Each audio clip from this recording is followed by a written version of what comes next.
Okay guys, in this next video we're going to be looking at chemical formulas, and so we'll jump right in here. Chemical formulas, which are also called molecular formulas, represent the relative proportions of atoms within a substance. And so here I just have a bunch of examples. In the compound aluminum oxide, the chemical formula is Al2O3, and the subscripts represent the ratio of atoms, the ratios of atoms within the compound.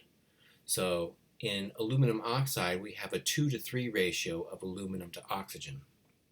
For the compound sodium chloride, the subscripts, which are omitted, are 1s. And so in sodium chloride, we have a 1-to-1 ratio of sodium to chlorine. In water, H2O, there are 2 hydrogens for every single oxygen. In the compound ammonia, there's a 1 to 3 ratio of nitrogen to hydrogen. And in the compound sulfuric acid, H2SO4, the ratio is 2 to 1 to 4 of hydrogen to sulfur to oxygen, respectively. Okay?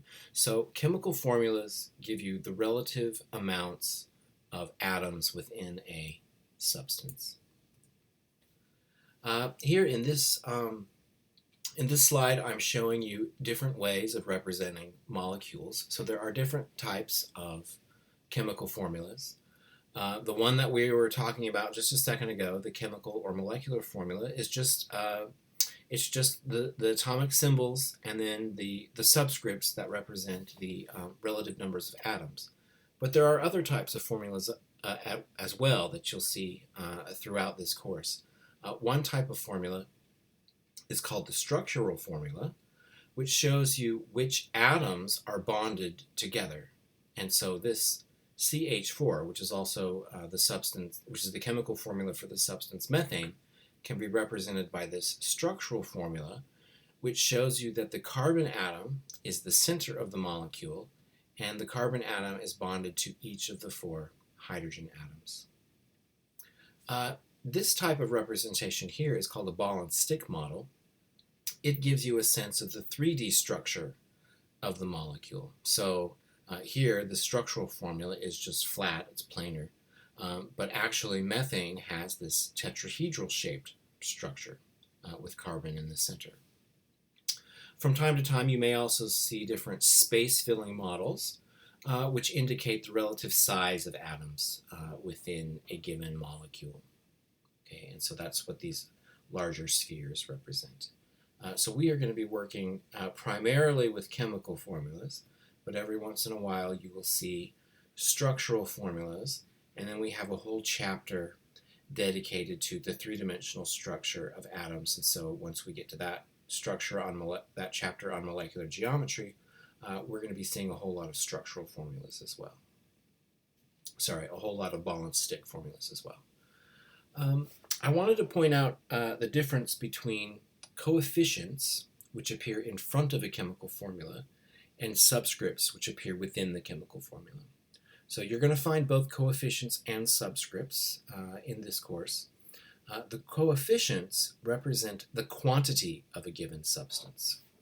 So for example, if you're considering hydrogen atoms, here the atomic symbol for hydrogen, you could use that to denote a single hydrogen atom. But if you put a coefficient in front of the atomic symbol, that means you have 2 independent hydrogen atoms. Whereas the subscript refers to how many atoms are within a given molecule. So H2 is a single molecule consisting of 2 atoms. And if you put a 2 in front of the H2, that means you have 2 independent hydrogen molecules, both of which are diatomic. Okay? So there's a difference between coefficients and subscripts, and you want to be able to keep that straight. Let's talk about the idea of an empirical formula. So an empirical formula expresses which atoms are in a compound in their lowest whole number ratio. An example here comes from the titanium-4 oxide. Titanium-4 oxide is the active ingredient in sunscreen, And it has a extended structure, a crystalline structure that looks like this. And so this is just a snapshot of the crystalline structure, but it extends in all directions. The empirical formula gives us the lowest whole number ratio of titanium to oxygen within this structure, and it's a 1:2 ratio in this case. For the compound benzene, which is a molecule with the chemical formula C6H6, the empirical formula for benzene would be to take that 6:6 ratio and reduce it down to a 1:1. Very quickly, I wanted to give you a sense of the structural formula of benzene. Benzene is a common solvent, and you'll encounter it throughout general chemistry. And so I'm going to go ahead and draw the structure. It's actually a ring-shaped molecule that looks something like this, where the carbon atoms are bonded together in this fashion. So you have 6 carbon atoms forming a ring, and then the hydrogens go around the periphery of the ring. Each carbon is bonded to a hydrogen. So this is the molecule benzene. And every benzene molecule contains 6 carbons and has 6 hydrogens.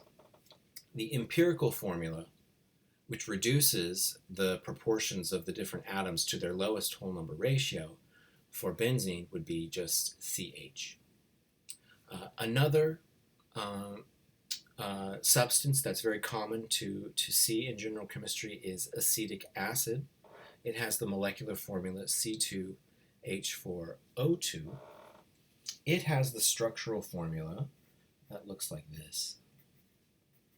You have this CH3 group, which is bonded to a carbon, which is in turn bonded to an oxygen, and then you have an oxygen bonded to a hydrogen like this. So this is the acetic acid molecule. And so there are 2 carbons, there are 4 hydrogens, and there are 2 oxygens. This is the molecular formula for the substance. And if you reduce these subscripts down to their lowest whole number ratios, that will give you the empirical formula for the substance, CH2O in this case. Let's do a couple problems on this. So molecules of glucose contain 6 carbons, 12 hydrogens, and 6 oxygens. What are the molecular and empirical formulas for glucose? So you have C6H12O6. That's the molecular formula. And if you reduce these down to their lowest whole number ratio, you'll have CH2O.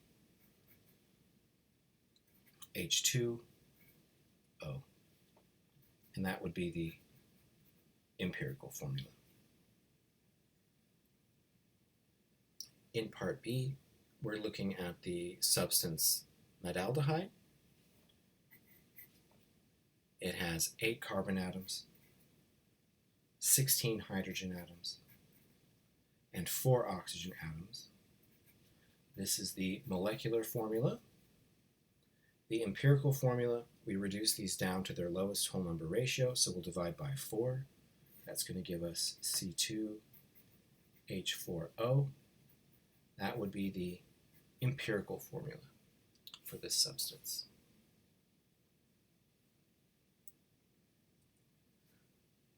Here on this last slide, I wanted to talk about the definition of an isomer. An isomer isomers are compounds that have the same chemical formula, but they have different molecular structures and often different properties as well. So here is the structural formula for acetic acid, C2H4O2.